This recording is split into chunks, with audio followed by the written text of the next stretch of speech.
Entonces, les comparto la presentación para poder avanzar.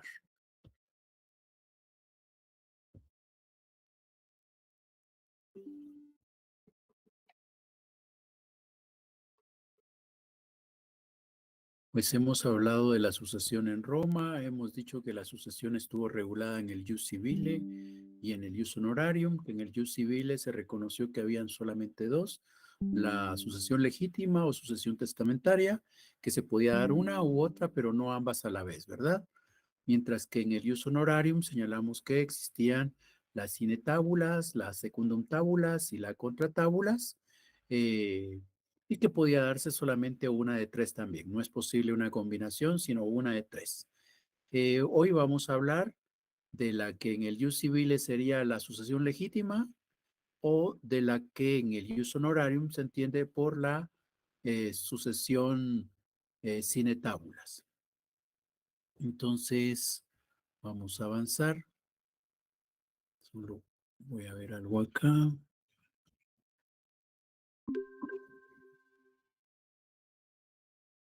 Bien. Entonces, la sucesión legítima en el ius civile, la sucesión sine tabulas en el ius honorarium. ¿Cuándo procede cualquiera de estas dos? Cuando resulta que, recuerdan ustedes, los paterfamilias estaban preocupados porque iba a pasar con su patrimonio y dicen ellos, bueno, pues, ¿qué podemos hacer? Alguien tiene que sustituirnos, alguien tiene que quedarse con el patrimonio porque si no se va a perder y cualquiera lo puede tomar. Entonces, acordemos una norma en la cual vamos a escribir a quién le tocaría sucedernos en caso de que nosotros muriéramos. Bueno, pues eso se hizo en el ius civile. Igual, en el caso de el ius honorarium, los magistrados vinieron y dijeron, pues escribamos una norma para establecer a quién le corresponde suceder a esta persona cuando muera. En ese sentido, pues vamos hablando del ius civile, decimos que él tiene una esposa, que él tiene una esposa, que hay una persona que depende de él, que hay otra persona que dependió de él, pero que ahora ya no está con él, está fuera de su control. Entonces, por eso ya no le coloco un vínculo azul acá. Y tengo a otra persona que depende de él, pero que no es un pariente consanguíneo. Se recuerdan en el ius civile lo que cuenta de la familia agnaticia, la cual está basada en relaciones de poder. Entonces, en ese contexto, estas son las tres personas que dependen de él. El cuarto que está a la izquierda no forma parte de la familia porque no tiene una relación de poder con aquel. Ahora consideremos que cada uno de estos tiene una procreación o que tiene alguien que le sigue en el poder y este vendría a ser nuestro esquema al final de cuentas. Aquí tenemos a un paterfamilias que tiene a varias personas dependiendo de él, dos directamente, tres con la esposa, ¿verdad? Pero sabemos que la esposa no tiene la posibilidad de ejercer el derecho de propiedad. Entonces, en ese sentido, pues siendo ese el esquema de la familia, imaginémonos que fallece él y que para poder agregar algo, después de la muerte de él, nace un hijo de él, un hijo póstumo, y es el que tenemos representado acá. Bueno, así las cosas, la pregunta sería, ¿a quién le toca suceder al difunto? ¿A quién le toca suceder al decuyus? Y resulta que lo que dice el derecho es que le va a tocar suceder a estos tres. Eso dice el jus civile. A estos tres que son los primeros en el orden, ¿verdad? Los primeros que siguen en la línea de mando. Como hemos dicho, hemos excluido al que está a la izquierda, porque si bien es un hijo, por ejemplo, es un hijo que no está bajo el poder de ese padre y por tanto no forma parte de la familia. Y hemos excluido a la esposa del paterfamilias porque ella no puede ejercer el poder. Entonces, estos tres son los que van a ser llamados y a estos tres es a los que se les conoce como los heredes sui. Son los heredes sui porque en este momento, cuando el padre está vivo, son alieni iuris, ¿verdad? Pero resulta que a la muerte del padre, estos tres se convertirán en alieni, perdón, dejarán de ser alieni iuris y se convertirán en sui iuris. Son los heredes sui. Se convertirán en sui iuris, estos tres. Entonces, estos tres son los que van a ser llamados a suceder a ese pater familias. ¿Qué ocurriría si este pater familias no tiene a ninguno de estos tres? No existen estos tres. Si no existen estos tres, pues entonces tocará a los agnados próximos. ¿Quiénes son los agnados próximos? Pues agnados próximos son otras personas que estén en relación de poder que estarían obviamente fuera de estos tres, ¿verdad? Y si no hubiera agnados próximos, les toca a los gentiles. ¿Y quiénes son los gentiles? Los gentiles los hacen recordar a la comunidad gentilicia y es algo así como que, recuerdan ustedes, hablamos de que a una mesa se sentara la familia de nuestro papá, la familia de nuestros tíos, cada uno de nuestros tíos, nuestro abuelo, pues todos podríamos llegar a ser una comunidad gentilicia. Bueno, pues bajo ese contexto, imagínense que se muere nuestro padre, pero se muere nuestro padre, pero no existimos nosotros, ¿verdad? Porque estamos asumiendo que no existen ninguno de los que están aquí abajo. Entonces muere el Señor, entonces ¿a quién le tocaría? Pues a los agnados próximos, y los agnados próximos podrían ser los hermanos de él, o podría ser el padre de él, y si no, pues entonces a los gentiles, y entonces ahí cabería hasta los primos o cualquier otra persona que pudiera tener el apellido del padre, podríamos decir. Entonces, en ese sentido, los gentiles serían los últimos en ser llamados, que son los que pertenecerían a la gens, a la comunidad gentilicia a la que pertenece esta familia. Ellos serían los que podrían ser llamados a ocupar el espacio que ha dejado este señor al morir, el de Cudus. Bien, ahora qué pasa en el ius honorarium. En el ius honorarium dijeron, tenemos el mismo esquema de antes, pero aquí lo que cuenta en el ius honorarium es la familia consanguínea, por tanto, son los vínculos de sangre, ¿verdad? Aquí entonces, ¿quiénes pueden heredar? Pues a la muerte de este señor, dijeron, van a poder heredar todos estos, menos el amarillito, porque el amarillito no tiene vínculos de sangre con aquel. Entonces, aquí este hijo que en el ius civil le queda fuera porque no está bajo el poder del padre, pues resulta que aquí también sigue estando fuera del poder del padre, pero los vínculos de sangre no se pierden, ¿verdad? Y como en el ius honorarium lo que cuenta son los vínculos de sangre, aunque no forme parte de la familia, puede suceder.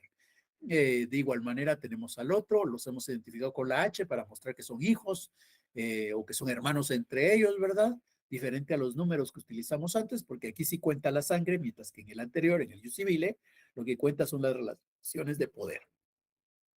Bueno, pues estos tres son los que serían llamados, estos tres son los que se volverían prácticamente ciudadanos a la muerte del pater familias, ellos son los liberti. Ahora, ¿qué pasaría si este pater familias no tiene a ninguno de estos? No existen estos en su familia, no existen los liberti. Entonces dice, vamos a los legitimi. ¿Los legitimi quiénes son? Los legitimi son los que señala el ius civile. Entonces, aquí tendríamos que regresar a lo que dijo el ius civile. ¿Y quiénes son los que estarían en el ius civile? Si no están estos tres, el único que quedaría es el amarillito, ¿verdad? Entonces, el amarillito es el legitimi que podría suceder ante la falta de los liberti. ¿Qué pasa si los liberti y los legitimi no se encuentran? Es decir, no hay nadie de los que están en la elipse María, pues entonces vamos a los cognados y los cognados son cualquier otro pariente que pueda tener este señor fuera de los que aquí hemos identificado y ante la falta de otro pariente, pues llamaríamos al cónyuge superviviente. Se dan cuenta, la esposa podría heredar, pero las posibilidades de la esposa son bien remotas porque prácticamente se van a dar cuando no haya nadie más, ¿verdad? Ya no hay ningún otro pariente y entonces es cuando la señora puede heredar. Bien, ahora, ¿qué pasó en la época del imperio? Sabemos que en el imperio desaparece esta diferencia. En la época de Justiniano, por ejemplo, se dijo que quienes podían heredar en primer momento eran los descendientes, es decir, los hijos. A la falta de hijos nos íbamos para arriba, los ascendientes, que podrían ser los padres, los hermanos, las hermanas, y si no hay padres, no hay hermanos, no hay hermanas, ¿quién? Pues los medios hermanos. Y si no hay medios hermanos, pues buscaríamos en las líneas colaterales y ante la falta de parientes en cualquiera de esos lugares, pues entonces podría suceder el cónyuge sobreviviente. Y si no hubiera cónyuge, pues los bienes le quedarían al Estado. ¿Alguna duda con la sucesión testamentaria?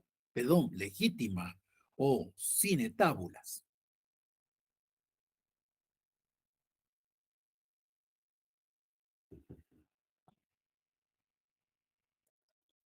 Entiendo que ese silencio significa todo comprendido, pues entonces bajo ese esquema, pues vayámonos ahora a hablar de la sucesión testamentaria. Entonces, ¿qué pasa con la sucesión testamentaria? Bueno, pues resulta que testamentaria es el nombre que se le da en el ius civile, en el ius honorarium se va a conocer como secundum tabulas, y aquí lo que vamos a tener es un testamento. El testamento es un acto, no es un documento, es un acto, y ese primer testamento que existió se conoce como Calatis Comitiis. Calatis Comitiis lo que implica son asambleas populares. En las asambleas populares llega un momento en el cual los paterfamilias pueden dar a conocer cuál es su voluntad, y eso es el testamento, ¿ya? Una voluntad manifestada frente a todos los paterfamilias en asamblea popular. Habían 2 asambleas populares al año dedicadas justamente para esto. Ahora, ¿qué ocurre si un pater familias resulta que no hace uso del Calatis Comitiis en una asamblea y está en una batalla? Pues si siente el que puede perder la vida, pues lo que va a hacer es prácticamente celebrar un testamento en frente de las fuerzas, en frente de los soldados, y a ese se le conoce como testamento in prosintu. Es un testamento en el cual esta persona se va a parar en frente del ejército, va a dar a conocer su última voluntad, y así será como se le tendrá como testamento. Si llegara a morir en esa batalla, pues se tendrá que atender a esa voluntad que manifestó en ese testamento. ¿Qué pasa si sobrevive? Si sobrevive, ese testamento ya no va a tener validez. Si regresa a la ciudad, pues tendría que celebrar un Calatis Comitiis en lugar del procinto, porque el procinto, como dije, solo vale si él se muere en la batalla. Después lo que se dio fue el Peraes et Libra. Conforme pasa el tiempo, se recuerdan ustedes, empieza a disminuir la posibilidad de las asambleas populares, y bajo ese contexto entonces lo que vamos a tener es una opción que es el Peraes et Libra. Esto nos recuerda al negocio del emancipatio que antes hemos explicado. Aquí lo que vamos a tener es entonces a el pater familias, a una persona más que puede ser como el comprador, la presencia de un señor con una balancita enfrente de 5 testigos. ¿Qué ocurre ahí? El señor, el pater familias, el que sería el de Cuyus, va a venir y va a dar a conocer su última voluntad, prácticamente le va a vender su patrimonio a la otra persona compra ese patrimonio, aunque no va a pagar nada, porque realmente solo es simbólico, y sabe que cuando muera el pater familias que ha celebrado el testamento, ese patrimonio le queda a él, pero tiene que distribuirlo entre las personas que haya dicho el pater familias. Simulan una venta para que el comprador pueda entregar esos bienes a los descendientes siguiendo la voluntad del pater familias. Entonces está el pater familias, más el que compra, más los 5 testigos, más el señor de la balancita. Vemos a 7 personas ahí. ¿Qué pasa en el ius honorarium? En el ius honorarium lo que vamos a tener es el testamento pretorial, que es esa tablita de la que hemos estado hablando. Esa tablita lo que va a encerrar es la última voluntad. Se tiene que escribir en la tablita, y cuando se escribe en la tablita lo que vamos a tener es la presencia entonces de 7 testigos, y cada uno de esos 7 testigos debe colocar su sello en la tablita. El sello es prácticamente un anillo, en el anillo llevan el sello, dan un golpe sobre la tablita y ahí queda grabado de que esa persona estuvo presente cuando la otra escribió su última voluntad en ese testamento pretorial. Así era como se hacía en el jus honorarium. ¿Qué ocurrió en la época del imperio? Pues en la época del imperio, poco a poco, lo que vamos a encontrar es que esta situación va a cambiar, ¿verdad? ¿Por qué? Porque se van a tratar de unir el jus honorarium y el jus civile en uno solo. Eso ocurre con el corpus juris civile, y en ese contexto va a aparecer el testamento tripertino. ¿Qué pasa con el testamento tripertino? El testamento tripertino se llama así, tripertino o tripertium. ¿Por qué? Porque viene de 3, ¿verdad? Y es que 3 elementos son los que va a tomar. Va a tomar un elemento del jus civile, que es que el testamento es un acto, porque el testamento es un acto que no se puede diferir. No es aquello de que yo empiezo hoy el testamento, llegamos a oscurecer el día y decimos, mañana seguimos mucha, y seguimos haciendo el testamento otro día y luego otro día. No, no, no, es un acto. Eso quiere decir, lo empezamos y hasta que lo terminamos. En un solo acto se da el testamento.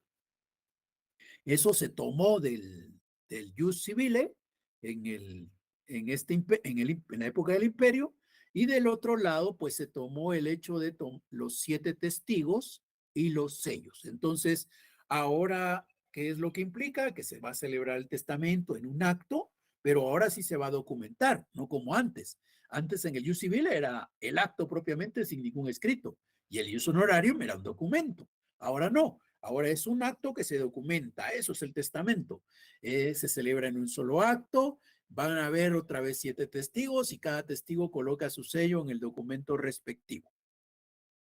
Existe la posibilidad de que alguien celebre su testamento y no lo escriban, ese es el testamento nuncupativo, ese testamento no fue lo común, fue una situación muy extraordinaria, se usó por poco tiempo.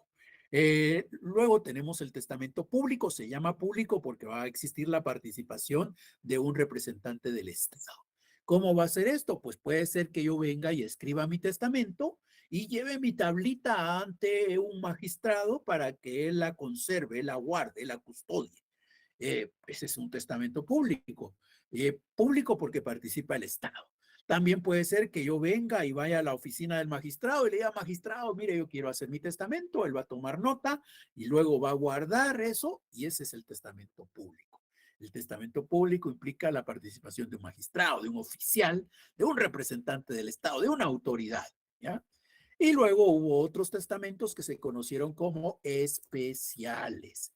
¿Por qué los testamentos se van a llamar especiales? Se van a llamar especiales porque a veces van a pedir más requisitos y otras veces van a pedir menos requisitos que los que encierra el testamento tripartito. ¿Cuáles son los testamentos que requieren más requisitos? Se requiere más requisitos cuando se está ante el testamento, por ejemplo, de la persona que no puede ver, de la persona ciega. Si hay una persona ciega, se va a exigir que tenga que participar, además de los 7 testigos, un funcionario público, un magistrado, un oficial. Eh, Otro testamento que es especial es el de la persona que no puede escribir. Si hay una persona que no puede escribir, también se va a exigir que haya un testigo más. Entonces tendremos 8 testigos en el testamento de la persona que no sabe leer y escribir. Bueno, ahora, ¿cuáles son testamentos especiales en los que se requiere menos requisitos? Bueno, pues entre los de menos requisitos estaba el testamento que se celebraba en peste. Sabemos que ahora que hemos recién pasado la pandemia, eso de reunir a la gente cuando existe una pandemia es complicado, ¿verdad? Pues lo mismo pasa cuando se trata de la peste. En ese contexto, lo que se dijo fue, como es difícil reunirlos en un solo acto, ahí sí vamos a poder diferir. Y entonces vamos a poder conseguir un sello hoy, otro sello mañana, otro pasado y así hasta juntar los 7 sellos. No se necesita tener a los 7 testigos en un solo acto. Eso ocurre en el testamento de peste, hay menos requisitos. El requisito de un solo acto desaparece. Luego tenemos también como un testamento especial con menos requisitos, el testamento que se celebra en la provincia. En la ciudad es relativamente sencillo reunir a 7 personas que nos sirvan como testigos, pero en la provincia, en donde las personas viven bastante lejos una de la otra, se hace complicado y en ese contexto se consideró que podría hacerse un testamento solamente con 5 personas. Entonces, no se requiere ya los 7. Vemos requisitos prácticamente menores a los que se estaban pidiendo en el testamento ordinario, por eso son especiales. Otro testamento en el que se requieren menos requisitos es el testamento en el cual el pater familias toma la decisión de dejarle su patrimonio únicamente a sus hijos. Si ese fuera el caso, con 2 testigos va a bastar. Otro testamento especial es el del militar. En el caso de los militares, cuando celebraban el testamento estando en guerra, prácticamente se dijo, a estos no les vamos a exigir ninguna formalidad, entonces ninguno de los requisitos que hemos estado mencionando es necesario cumplir para ellos. Ese es el testamento. Bien. Ahora, hay algunos requisitos que se exigen en el testamento. ¿Cuáles son estos? En el caso del ius civile, pues el testamento tenía la condición de tener que desheredar expresamente a los suyos, ¿ya? A todos aquellos que se convertirían en sui juris a la muerte del pater familias, hay que desheredarlos expresamente.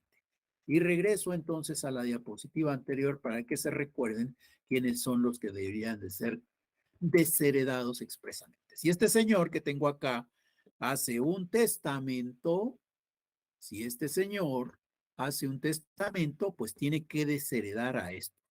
¿Ya? Si estos no van a ser herederos, tiene que desheredarlos expresamente. Es decir, en el testamento debe escribirse que estos tres quedan fuera. Es obvio que si se trata del hijo póstumo, ¿verdad? Él no va a saber que van a ser un niño después de su muerte, por tanto, probablemente no lo desherede. Y si no lo deshereda, ese testamento no surtiría efectos. Entonces, es menester que todos los desheredados queden expresamente desheredados en el testamento. Igual va a ocurrir en el otro lado con estos, ¿ya? Con los liberti. Entonces, los heredes sui tienen que ser desheredados expresamente para que pueda surtir efectos el testamento.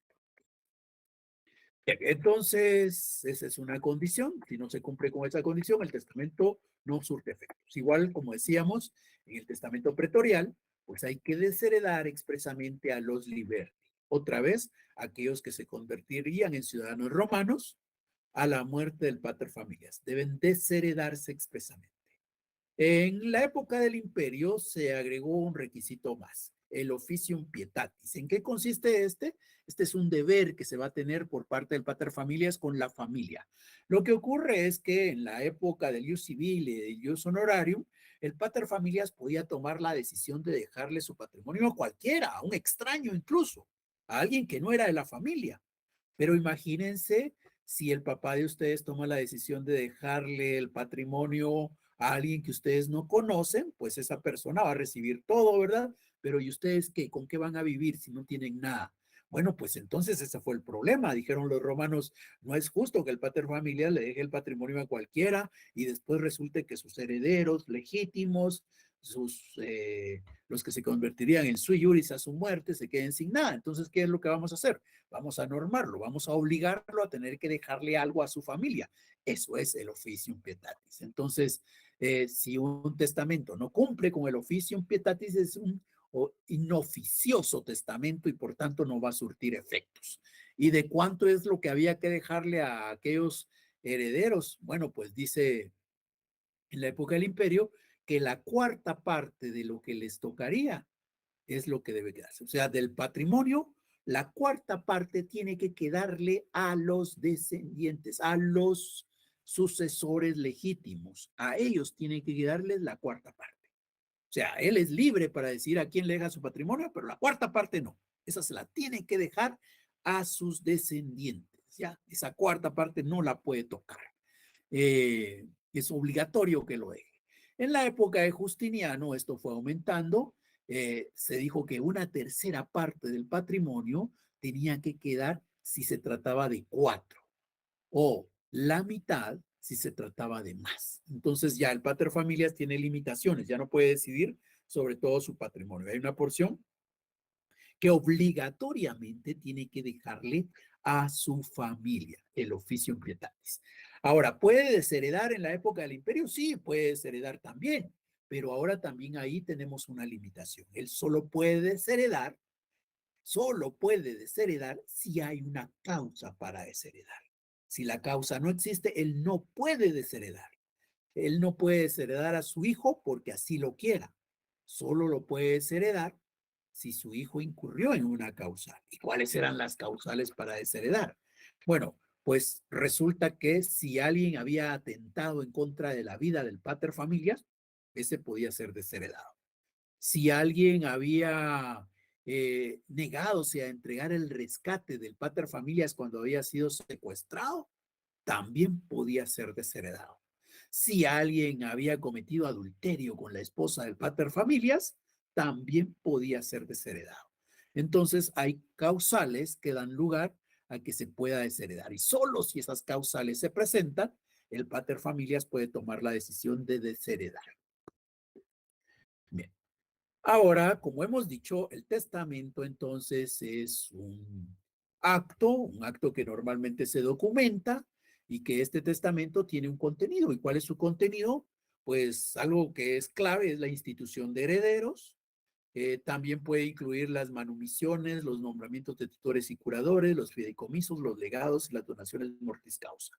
Ya hemos visto las manumisiones, hemos visto los nombramientos de tutores y curadores, y lo que nos queda es hablar de los fideicomisos, legados y donaciones mortis causa. Pero algo interesante es que se recuerdan que este testamento debe cumplir con los requisitos para que pueda surtir efectos. si no deshereda expresamente a todos, si hay un hijo póstumo y obviamente no lo puedes heredar porque no sabe qué van a hacer, entonces tampoco puede surtir efectos. Si no cumplió con el oficio pietatis, tampoco surtirá efectos.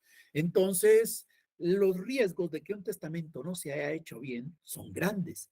Entonces, se cuenta una leyenda por ahí que hay un dictador, hay una persona ahí en guerra y le dice, emperador, yo estoy preocupado, ¿verdad? Porque estoy en la guerra, puedo morir y sé que mi testamento de repente podría adolecer de un vicio y que entonces no va a surtir efectos. Hágame un favor, señor emperador. Resulta que yo quisiera que por lo menos se respetaran algunos elementos de mi voluntad. ¿Y cuáles son? Pues si no se respeta la institución de herederos, por lo menos que se respete la manumisión, el nombramiento de tutores y curadores, fideicomisos, legados, donaciones, mortis causa. Está bien, entonces voy a escribir una cartita en donde digo que si mi testamento adolece de un vicio que no permite que se respete, pues entonces que por lo menos se tome en cuenta estos elementos. Ya ese documentito que se le va a anexar al testamento se le conoció como codicilio. Todo el mundo empezó a hacer esos codicilios, esas cartitas en donde daban a conocer que si el testamento no surtía efectos, por lo menos se respetaran estos elementos. Entonces, de repente por ahí yo estaba incluyendo en mi testamento que un esclavo fuera manumitido. Si mi testamento adolecía de un vicio, pues nunca iba a ser manumitido el esclavo.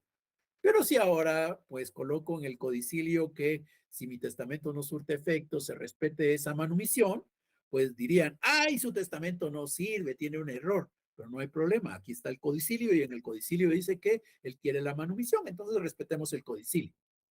La institución de herederos sí solo en testamento se podía, no en codicilio. El codicilio era el documento o era la cartita que se iba a anexar al testamento. Con el paso del tiempo se dejó de hacer como un documento extra que había que anexar y se incluyó ya dentro del testamento una cláusula codiciliar. Y con eso prácticamente se salvaban algunos elementos. La institución de herederos no. Entonces, para temas de herederos había que ir a la sucesión legítima, pero para los demás temas podía respetarse la voluntad del causante. Bueno, pues algo interesante es que estos testamentos siempre se van a poder revocar y pueden ser revocados únicamente por la persona que los ha emitido. Solo él puede revocar los testamentos, nadie más puede revocar.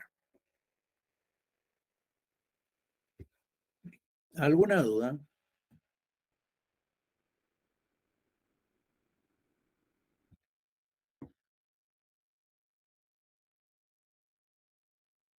Bien, entonces hablemos de las clases de herederos. Hay tres clases de herederos, los herederos necesarios, los herederos necesarios. Estos herederos resulta que no pueden renunciar a la herencia, estos siempre van a tener que aceptar. Y normalmente tenemos ahí a los herederos sui. Ahora, ¿qué es lo que hay aquí? ¿Por qué alguien podría nombrar a un heredero y este heredero sea necesario? Aquí pueden caber los esclavos incluso, porque alguien podría estar buscando nombrar a un esclavo como, como heredero. Bueno, pues lo que ocurre es que cuando se habla del patrimonio, recuerdan ustedes, ahí está incluido los derechos y las obligaciones. Entonces, cuando se habla de los derechos y obligaciones, si yo soy una persona que lo que tiene son más obligaciones que derechos, quiere decir que lo que tengo son más deudas. Si tengo más deudas, entonces ahí el asunto está en que probablemente nadie va a querer heredar, ¿verdad? Nadie va a querer recibir las deudas. Entonces ahí es donde cabe la posibilidad de que yo nombre a un esclavo. Yo podría manumitir a un esclavo en el testamento y luego instituirlo como heredero. ¿Y por qué? Porque entonces cuando yo muera, ya no me muero con las deudas, ¿ya? Dejo las deudas. Yo puedo morir tranquilamente porque las deudas no se van conmigo. Mi honor está salvado. Las deudas quedan en las manos de alguien más. ¿De quién? De aquel esclavo que he manumitido. Claro, para el esclavo podría ser perjudicial, para mí como el de Cuyos, me siento en cuanto a mi honor salvado porque las deudas alguien las va a continuar. Pero el esclavo, diríamos nosotros, no, ¿verdad? Pero claro, al esclavo el tema del honor no le importa tanto porque es preferible ser un liberty que ser un esclavo. Es mejor un liberty endeudado que un esclavo que no tiene nada, ¿verdad? Entonces, ahí es donde nacen las razones por las cuales los esclavos podían ser herederos necesarios y no podían repudiar la herencia. ¿Quién puede repudiar la herencia? Los herederos extraños o voluntarios, esas personas que son ajenas a la familia, que probablemente incluso la familia no conoce, pero que obviamente el pater familia sí, y que los instituye como herederos, ellos sí pueden recibir la herencia, pero también pueden en su momento repudiar la misma. Algo más que puede contener, decíamos, son los fideicomisos. Los fideicomisos son figuras en donde el pater familias se vuelve un fideicomitente que le entrega el patrimonio a alguien más, a un fiduciario, para que este fiduciario administre el patrimonio y los beneficios se van a generar en función de una familia, por ejemplo. Entonces, dentro del testamento puede separar algunos bienes de su patrimonio para crear un fideicomiso. Esos bienes se le entregarán al fiduciario para que éste los administre. Ahí lo que se está mostrando es que de repente hay una parte del patrimonio que no quiere entregársela a los hijos por cualquier causa, no es necesario que explique por qué, pero como no quiere entregársela, se la puede dar a alguien más para que se haga cargo de administrarlo y que los beneficios que se consiguen de ahí sean entregados a la familia y la familia sería los fideicomisarios. Otra figura que aparece en el testamento son los legados. Aquí lo que hay que recordar es que los herederos en general son herederos a título universal y son a título universal porque pueden recibir todo el patrimonio. El patrimonio es un universo.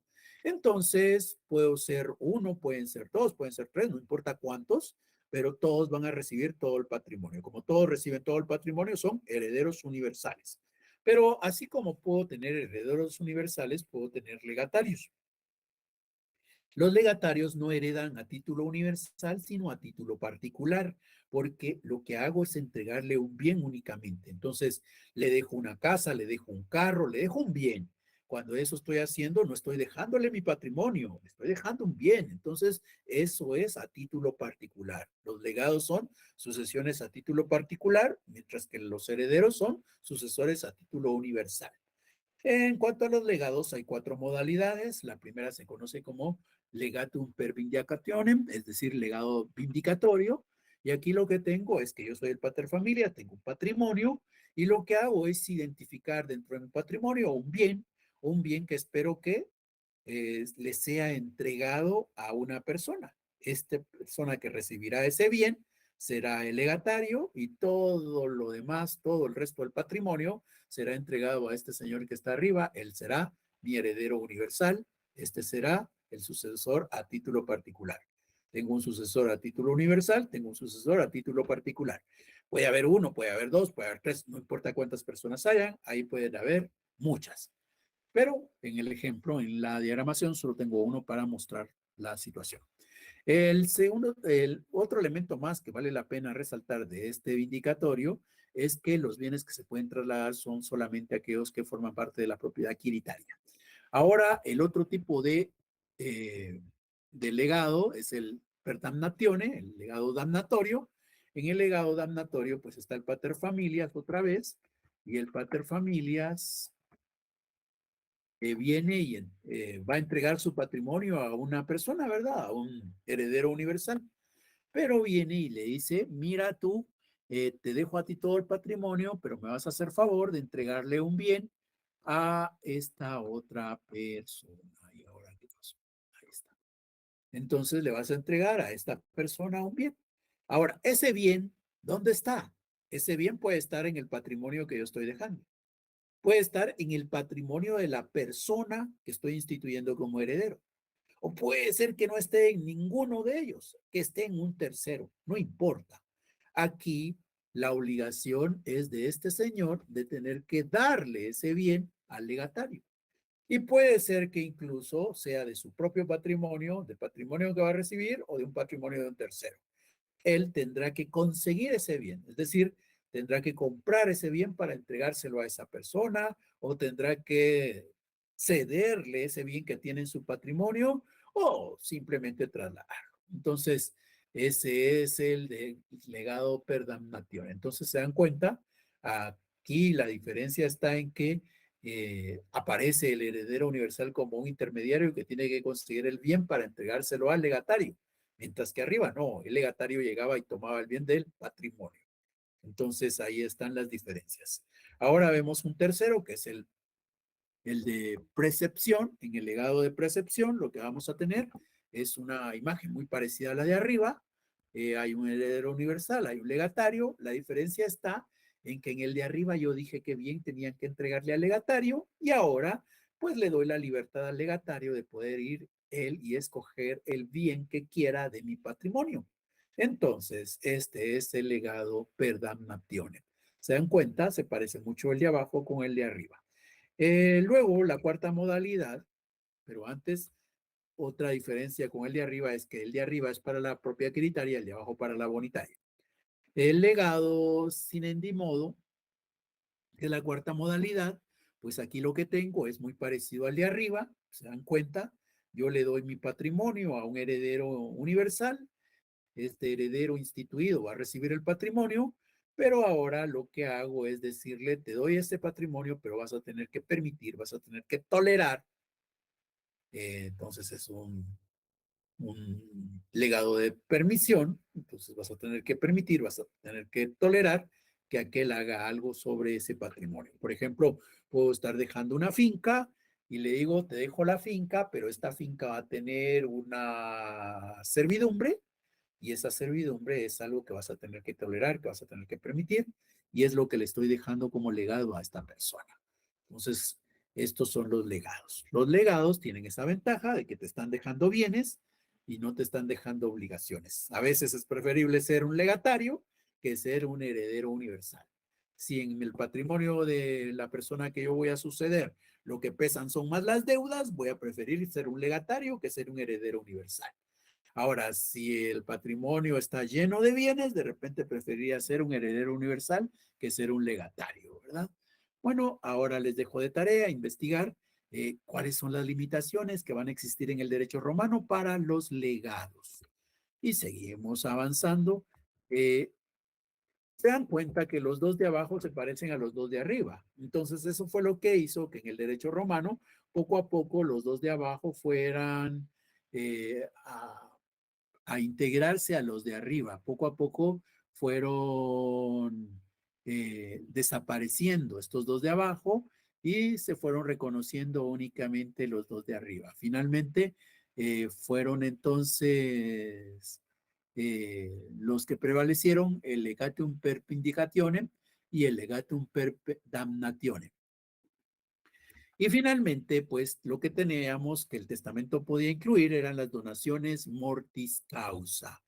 Al hablar de las donaciones mortis causa, pues vamos a tener este esquema en donde yo voy a donar uno de mis bienes, ¿ya? Voy a donar uno de mis bienes, pero esta es una donación mortis causa, eso quiere decir que es una donación por causa de muerte, una donación que cabe cuando ya he muerto. Pues cuando yo muera es que ese bien va a pasar como donación a alguien más. Puede haber una donación entre vivos, pero la donación entre vivos no puede estar incluida en el testamento. En el testamento solo caben las donaciones mortis causa. Ahora, aquí decido yo que este bien, que es el cuadrito azul, se le entregue, por ejemplo, a esta persona. Entonces vienen y le entregan este cuadrito a esa persona, ese bien a esa persona. Si se dan cuenta, esta imagen que tengo acá se parece mucho a la primer modalidad de legado que vimos antes, ¿verdad? Se parece mucho. Y es que la verdad, si lo ven más despacio, véanlo bien acá. Ahora regresamos al otro, vemos al primero del lado izquierdo y luego vemos otra vez el tema de la donación. Nos damos cuenta que se parece, ¿verdad? Y sí, se parece. Al final el efecto es el mismo, una persona que está recibiendo un bien. La diferencia está en que la donación mortis causa exige menos formalidades que las que incluye el legado. ¿Quién puede legar? Pues para recibir un legado hay que tener capacidad de heredar y de hacer testamento.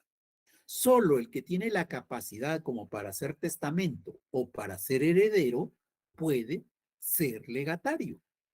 Ya es un requisito. Mientras que para la donación mortis causa no se necesita ningún requisito. Esta persona va a recibir y él no necesita tener capacidad de nada. No necesita tener capacidad para testar o capacidad para heredar. No, no necesita tener esa capacidad ni activa ni pasiva. Él lo único que necesita es existir. Y ya con eso, sin ninguna formalidad, le van a dar el bien. Entonces, la donación mortis causa es mucho menos formal que el legado. Por eso hay quien puede considerar como más conveniente, puede preferir el uso de la donación mortis causa. Bien. ¿Alguna duda con la sucesión?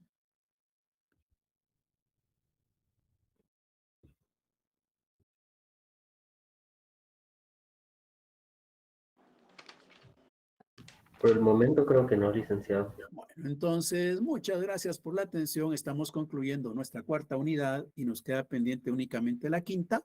Esta quinta unidad, que tiene que ver con obligaciones y contratos, estaremos iniciándola el próximo lunes. Muchas gracias por su atención, se cuidan y hasta el próximo lunes. Gracias. Gracias, licenciado. Feliz tarde. Feliz tarde. Feliz tarde.